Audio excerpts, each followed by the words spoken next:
হাদি ভাই এভাবে আমাদের বুক পেতে দিতে গুলিকে সাদরে গ্রহণ করছে। অতএব এক হাদি ভাইকে গুলি করে এই দুনিয়া থেকে ন্যায় এবং ইনসাফ প্রতিষ্ঠা বিচ্ছিন্ন করা যাবে না।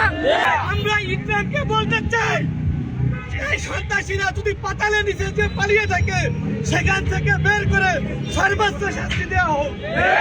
হাদি ভাই আমাদের চুলার প্রতীক, হাদি ভাই আমাদের ন্যায় ইনসাফের প্রতীক।